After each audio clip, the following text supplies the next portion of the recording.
It's the Doublewide dudes. All right. Welcome back to another episode of the Doublewide Dudes. I'm your host, AP, and today we've got a local of San Antonio, Dr. Plauche, here to talk to us about an awesome project they're working on here in the city. So welcome to the podcast. Well, thank you. Happy to be here. Yes, ma'am. I am super excited to have you on to talk about just this project. We've talked to folks all over the country doing amazing stuff in the affordable housing space in other cities. And so when I saw y'all in the news and what y'all are doing in our city, we had to reach out and get you on here to talk about it. Moves are happening to help people without a home. Today, the groundbreaking ceremony for the Towne Twin Village. It was purchased a year ago. Housing First Community Coalition is ready to begin construction now. The area will be for those 50 years old and on up who have been homeless for at least a year. To eliminate the need for people to have to camp under the bridge. Our goal is that everybody deserves a home, and not just a house, but a home. A home is a place where you feel welcomed and you feel safe. Real quick, let me just introduce you for our audience. Dr. Plauche is board-certified neurodevelopment pediatrician, retired as a professor of pediatrics at UT Health Center, director of Village of Hope Center for Children with Disabilities, and is the founding vice president and executive director of the Housing First Community Coalition, which is the group behind the awesome project we're going to talk about today, the Twin Village. Affordable housing's kind of been your thing for a while now, huh? I didn't know it was going to be my thing until I in retirement, stumbled on so many people who were homeless, and one of the huge reasons they were homeless is that housing was just too expensive. Once I was retired, I started in a ministry to provide food and clothing and that kind of thing, and I thought, well, we're just kind of band-aiding this homelessness problem. The only way to cure homelessness is to give them a home. Right. And that's when I realized, wow, it's almost impossible, in the market. It's just impossible. Yeah, and over the last 12 months or so, with the cost of housing rising, that COVID did not make that better. No. Like a lot of other things, it's going to be even harder moving forward. But, if you're here locally, you probably saw the news and all sorts of publications about Twin Village. But for our audience and other places that might not be familiar, what is Twin Village, and what is that trying to solve here in San Antonio? Well, the village, we hope, will be a very welcoming and engaging community of people who have been homeless for a long time for various different reasons, but also with people that have never had an experience of homelessness and want to live in solidarity with those who have been homeless. So to make a community where everybody's enlightening everybody else and helping each other, and kind of a self-contained community. So it's not only about housing. We hope to develop 200 units that are permanent units, and we also hope to have a couple units each of what we call hospice and respite.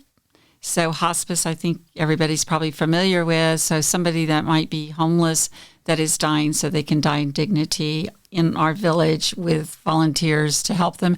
Hospice is considered a unit that is temporary for somebody that is recovering from surgery or from an illness or an accident, and being on the streets is not going to help them heal. They've been discharged from the hospital. They have nowhere to go, so they can temporarily stay with us until they're healed. And, of course, during that time, we're going to be trying to get them a permanent house. Yeah. So that's the housing part of it.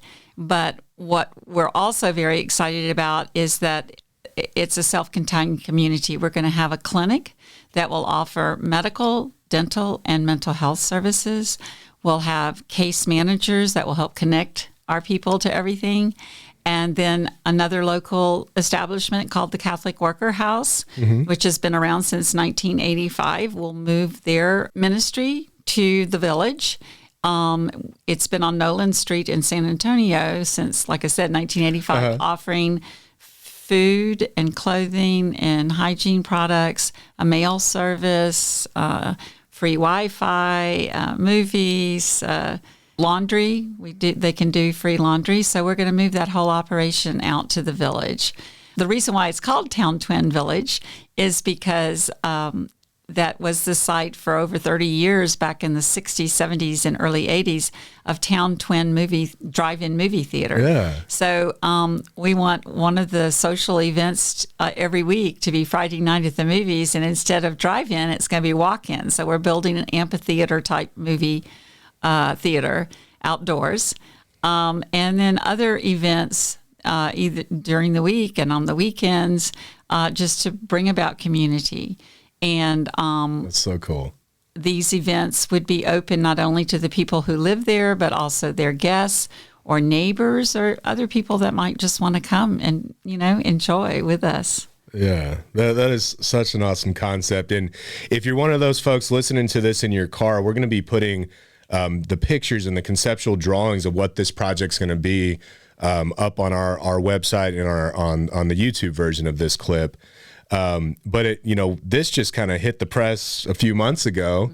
But in talking to you, it's one of those overnight successes that started almost 20 years ago, right? Yes. Take us through the journey and what's that been like to get to this point? Well, I won't go deep too personally, but sometime on May 13th, 2005, I had this epiphany in different ways.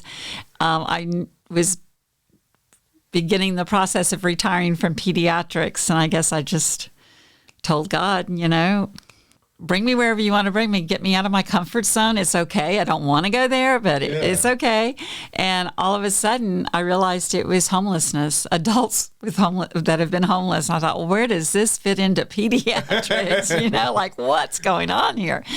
And I got started, I just kind of tipping my toes into the water in 2005. And then I became the director of the Catholic Worker House, which I mentioned that is a day center of hospitality. And I went to Oblate School of Theology to get a master's in spirituality at 70 years of age. But I was taking a social justice course and had to do a project, and I chose to do it on housing and homelessness because I felt like Catholic Worker House, as wonderful as I loved it, it wasn't the cure of homelessness. It was just a Band-Aid. Right. And so I did that project, and I stumbled on this housing first concept. And it started in the 1990s in New York City, and it was very, very different from the models that I had learned about. And instead of the old model is housing ready, whereas if you've been homeless, you kind of get taken into a transitional shelter. And if you want housing, then there's some things you have to do. You have to be sober for 6 months and clean for 6 months. You have to be looking for a job or almost getting a job. You have to save some money, all these things, which if you're just recently homeless, it's probably doable. Right. But if you've been homeless on the streets for 10 or 15 years, that is just not doable. And so maybe you get through 4 months of being clean and sober and you have a little back step. You got to start all over again. And when that happens, then they just say, what the heck? Why should I even do this? So that's called housing ready. Housing first means you take these people, you give them a house first.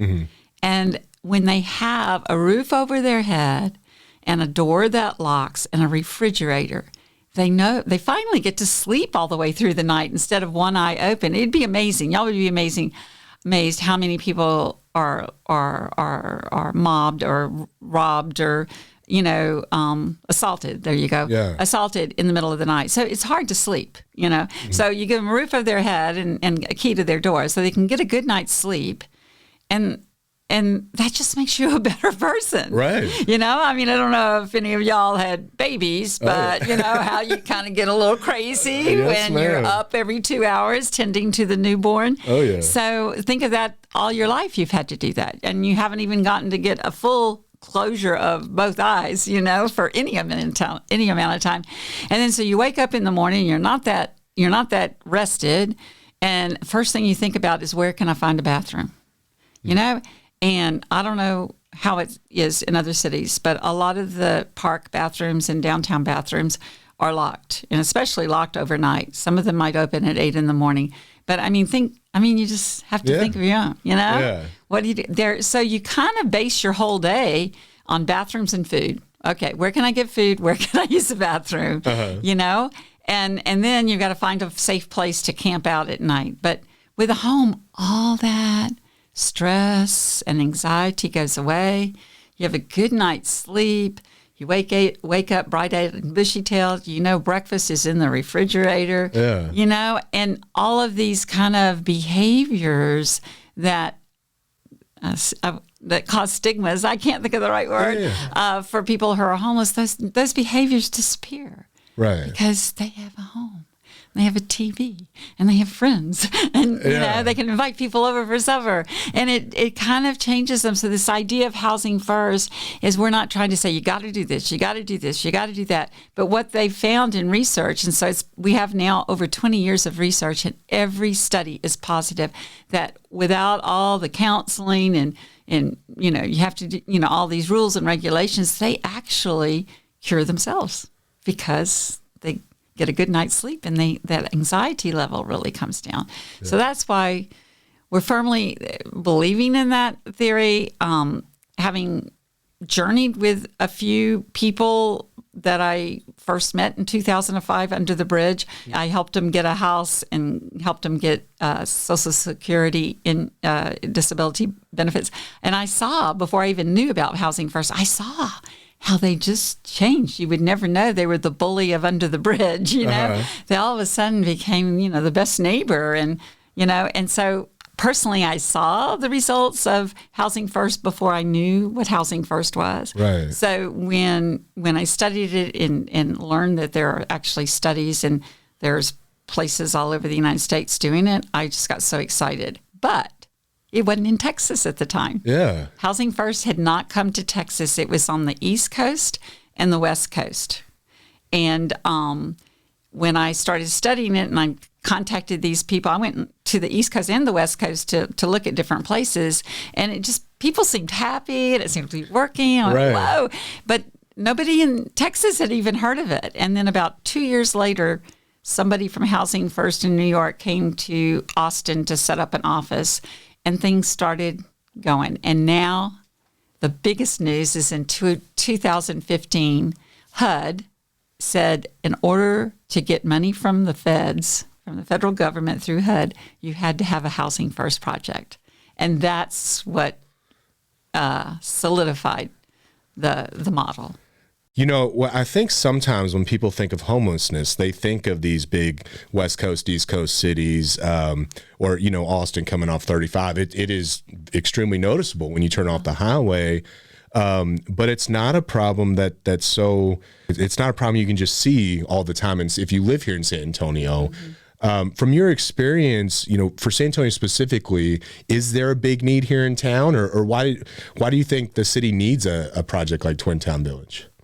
Well, because we have thousands of people who are homeless, and I don't know, maybe you all, sorry for my Louisiana slang. Oh, you're fine.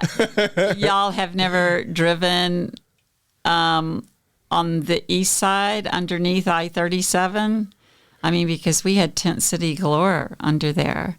Yeah. And that was on the streets, they said swept away. But then within days, it recollected. It's not as big. So, I mean, that's just one area. But there are unbelievable tent cities all around San Antonio. I think what's a little bit different is that they're in kind of out-of-the-way places. I used to live near SeaWorld, and somebody said there's a huge tent city out there. I mean, that is foreign to me because I thought I knew that area. Yeah. So I think the difference between San Antonio and Austin and San Francisco and New York is that our folks are not right downtown on the streets. That's never been allowed to happen. And I'm not going to say whether that's good or bad, because if this had been like Austin and San Francisco, it was right on our San Antonio streets, I think something like our project would have been happening a long time ago. So you're saying the project is just as rampant, we just don't see it every day. I don't think it's nearly as visible, but makes sense. Yeah. the other thing is HUD does this HIC count, and don't ask me what that means, but housing inventory count. There you go. Okay. And the HIC count of units compared to the number of those who are homeless is lower in San Antonio than in Austin, Dallas, Houston. So we actually have a greater problem because there's fewer HIC units per population than in the other cities. Mm-hmm. Again, I think our people are camping in places that are not visible. And again, there's good for that, and there's maybe not so good, because I think when it's visible, people tend to realize, oh, we do have a problem. Yeah, we do need to do something. Right? Yeah, and you know, that huge encampment, you know, under I-37, mm-hmm. I think did wake up a lot of people, because I know people that were visiting us had never been under that Nolan Street Bridge, and they got to our place and they, what is going on? Yeah. You know, oh, it's been there for months. You just never drive this way, you know. When they say swept away, is that when the city came and kind of cleared all that out? Yeah. So I know that made news. Yeah. What didn't make news is it sounds like a week later that came right back. Yes. Right? Yeah. Okay. Not as great. I think they said 200 tents before, and now there's about 70. Gotcha. So really, Twin Village is there to help folks trapped in chronic homelessness. Yes. And we were discussing a little bit the difference, but can you touch on that a little bit, and what might be different to helping those that are chronically homeless versus, you know, just had a bump in the road and trying to get kind of bounce out of that? Certainly. I think I love that term, bump in the road. I think those that are recently become recently homeless, and maybe COVID, a lot of, you know, the evictions due to COVID, you know, they still have bank accounts, they still have cars, they still have their driver's license, and they still have, especially if they have children, they still have that drive to come back, you know, and be have a residence. When you're chronically homeless, you've been beaten down so many times, and maybe you did try one of those housing ready programs, and especially if you got almost there 5 months, you know, and then, you know, something happened. It's just it's a chronic sort of thing of being beaten down, and you give up. You kind of say, "There's no way I'm going to be able to do this." So I think housing ready model is wonderful for those that are more recently homeless. Mm. But for those that are chronically homeless, number one, I have people that have money. You know, they're getting a VA check or something, but they don't have an ID. You know, and you can't lease an apartment with an ID, and with ID, DHS? No, Department, DPS? Oh, the DMV. Yeah, DMV, whatever that is. Yeah, with that closed, it was impossible to get a photo ID. And so, and then, you know, when you're chronically homeless, you're more exposed to crime. And I will be honest with you, some of our people end up in jail. A lot of times they're kind of innocent bystanders, or they get drawn into something. A lot of times they lose all their IDs and stuff like that, Social Security card. And especially during COVID, and still now, it is, I would say 100 times harder to recover your Social Security card, because you can't just walk in and say, I need to, you have to have an appointment. You're on the phone for ages and try to get an appointment. Right. We tried to get an appointment for one man who had a lot of back pay from Social Security. He could afford a house. In fact, we wanted to buy him an RV, and he could afford it. We had the RV picked out and everything, but he lost his ID. Oh, goodness. And we started trying in August to get him a new ID. The earliest appointment they had was February. And guess what? It was during the snowstorm. So they canceled it. And he now has his appointment in July. So we're waiting a whole year just to get an ID for him, so he's got money. Yeah. He always says, I'm the richest homeless man in the city. So luckily his money's safe in the bank, which because I've been sort of hovering over him and trying to do that, because he's very vulnerable. I mean, people know he has money, and I said, you know, if you keep that debit card on you or anything else, you're dead man. So he only keeps like $40 at a time. But I mean, I'm just trying to say that's a huge impediment that a recently homeless person would not have, because they still have all their credentials and stuff and a bank account and a phone. But when you're chronically homeless, little by little, you lose that. And at some point, I think it's really kind of a spiritual thing, to be honest with you. At some point, you just don't care. Yeah. You know? I don't have a phone. I don't have an ID. I just eat where the food might be. And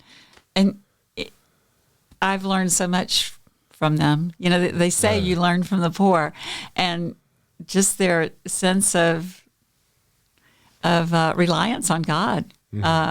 I mean, you and I we would be so stressed out if we lost our driver's license or our debit card or something. But they go, it's just one more thing. Yeah. So. And is that at that point? You mentioned them being beaten down. Is that kind of just giving up? I'm just accepting I'm going to be homeless forever. Is that the transition you see with the chronic homeless? Some of them are like that. Yeah. Some of them really want to get out of it, but they're frustrated because things that they've tried just haven't worked. And I've helped some of them get on the SAHA list for government housing, and they're so excited and they get on the list. But, it's 3, 4, 5 years before they contact you. Right. Well, you don't have an address or you don't have a telephone. So your name comes up and you miss the meeting. And so you got to start all over again. And that's just because they, don't have a phone or an address. That's why we feel like Catholic Worker is so important. We're an address for about 2,000 people. That's definitely one of the things I think people take for granted. We just accept that when people need to reach us, there's a mailbox, and every day I go and something's in there. An email, It's mostly junk mail, but occasionally there's something that I actually wanted, right? Right. Earlier we were talking, I think y'all started wanting to do this in 2008, but it took 11 years to find the property, right? What was that journey like? Well, because I had visited East Coast and West Coast and seen that most of the Housing First communities were in older hotels, that was my first thing. And I started looking at hotels.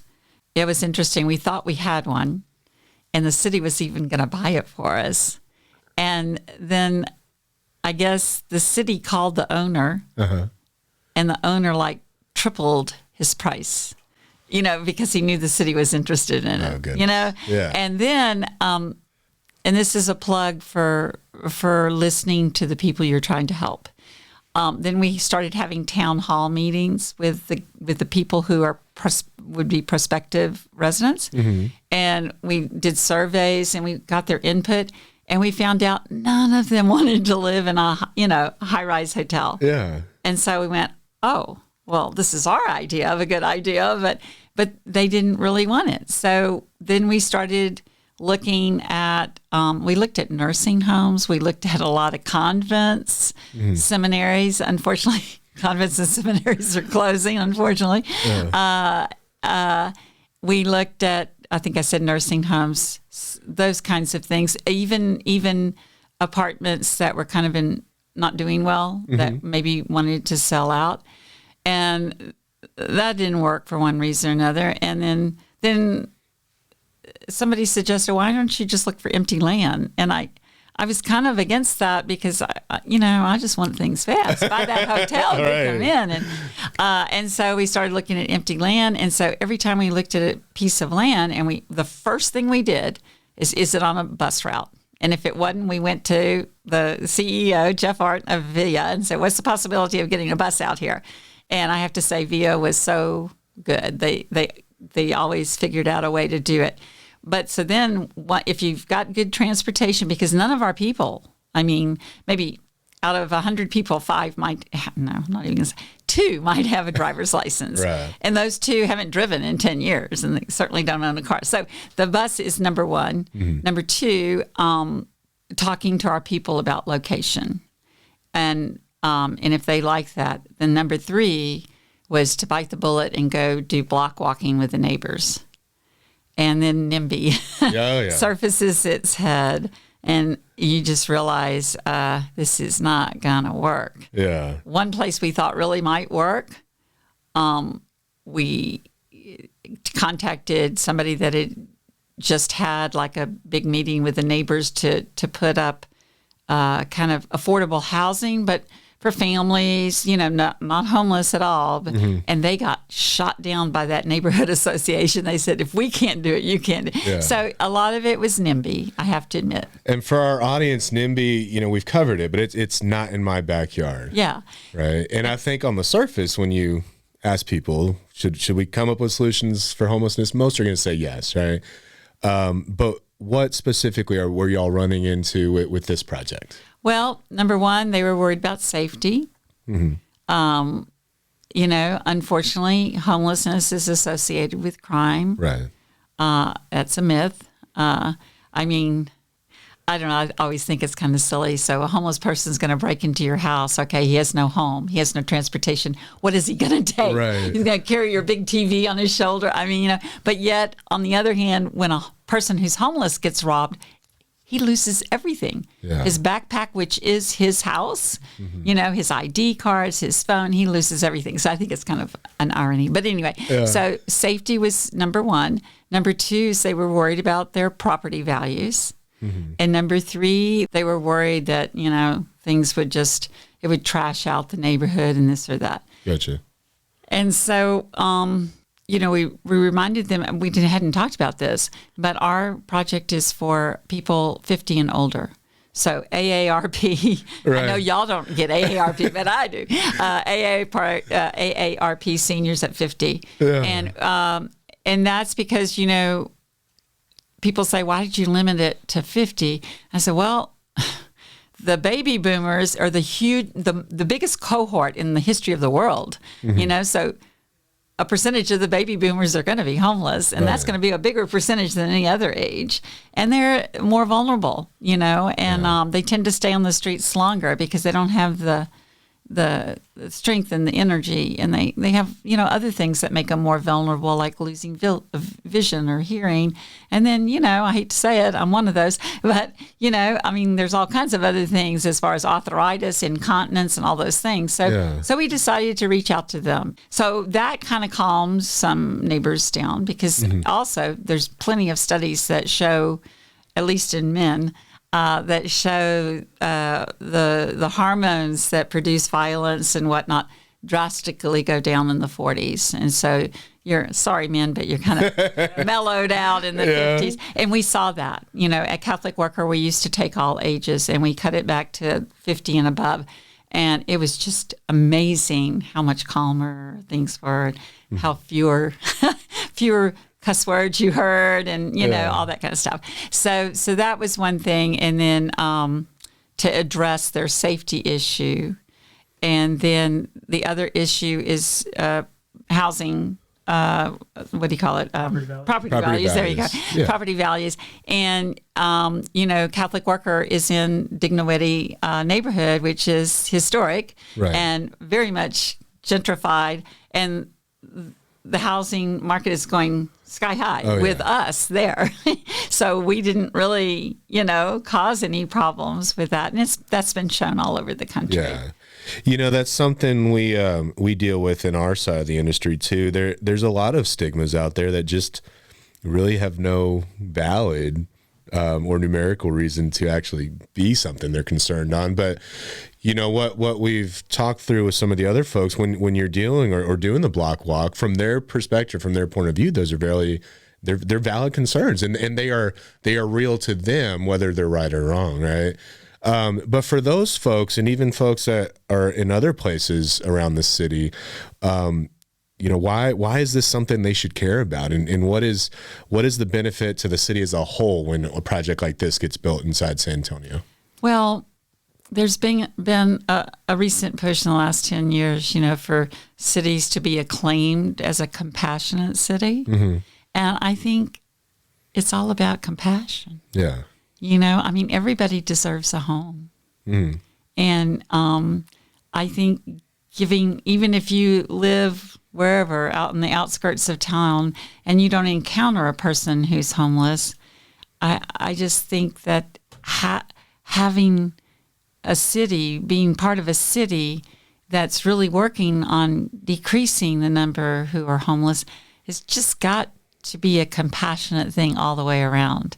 And if you can't be right downtown and helping out as a volunteer, somebody could be, helping with other ways from a distance. We got Amazon now. I tell you, I mean, Catholic worker, we depended on people going to stores and bringing us donations. Now we get boxes every day from Amazon, food. That is so cool. And I'm going, wow, I'm digging this. And Facebook, we've never done Facebook until COVID.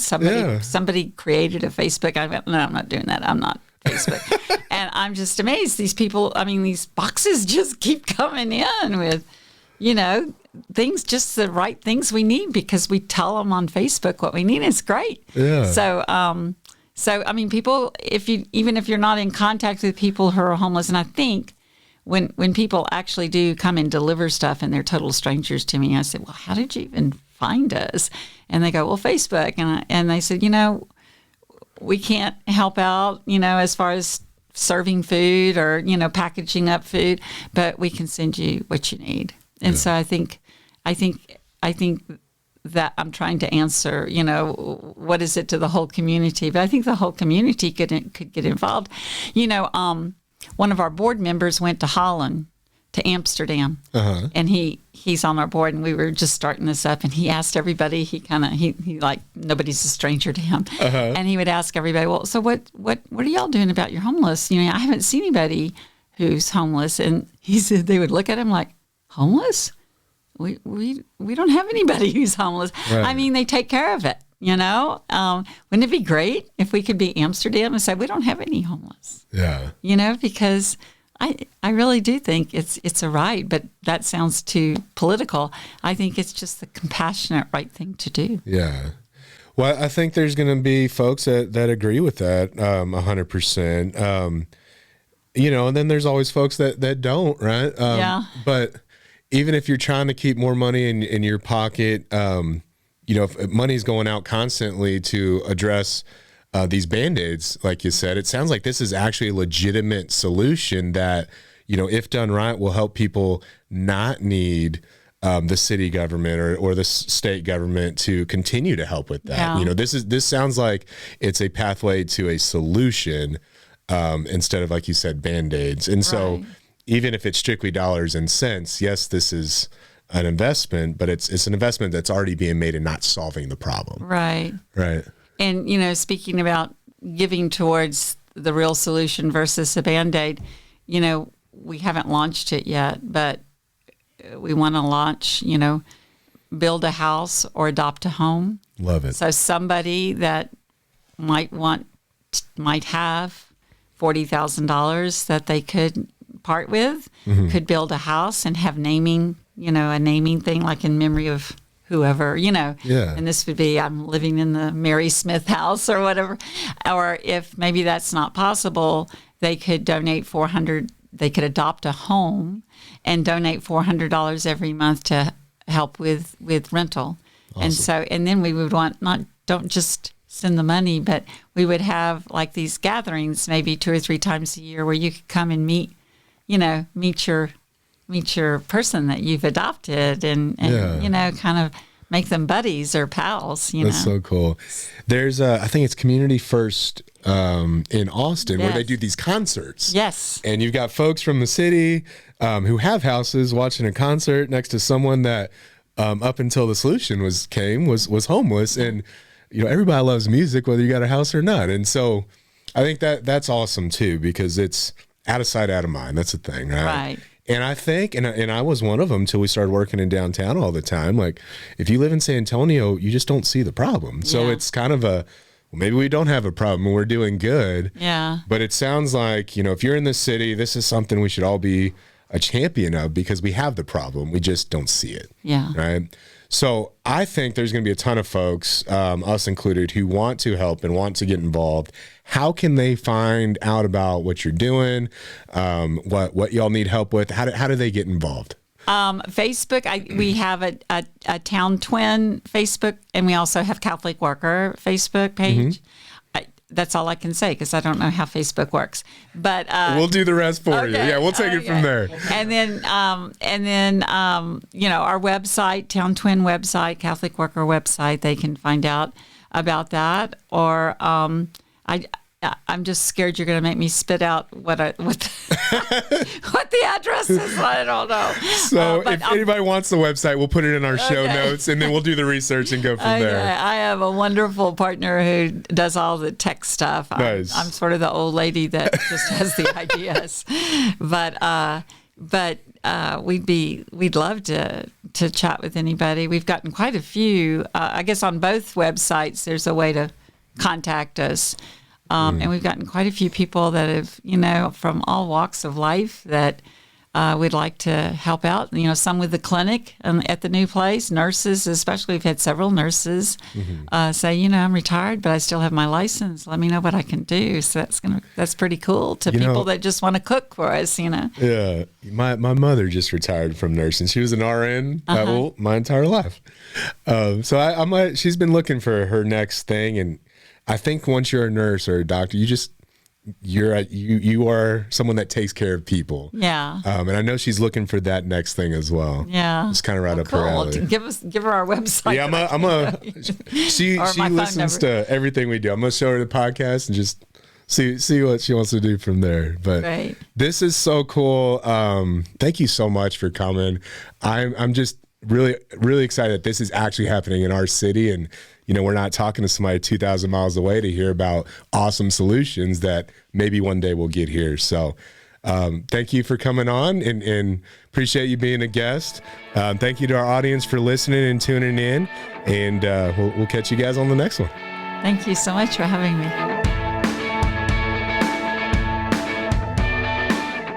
Safest, easiest, lowest priced. Find a better way home with Broston, the nation's first virtual home dealership.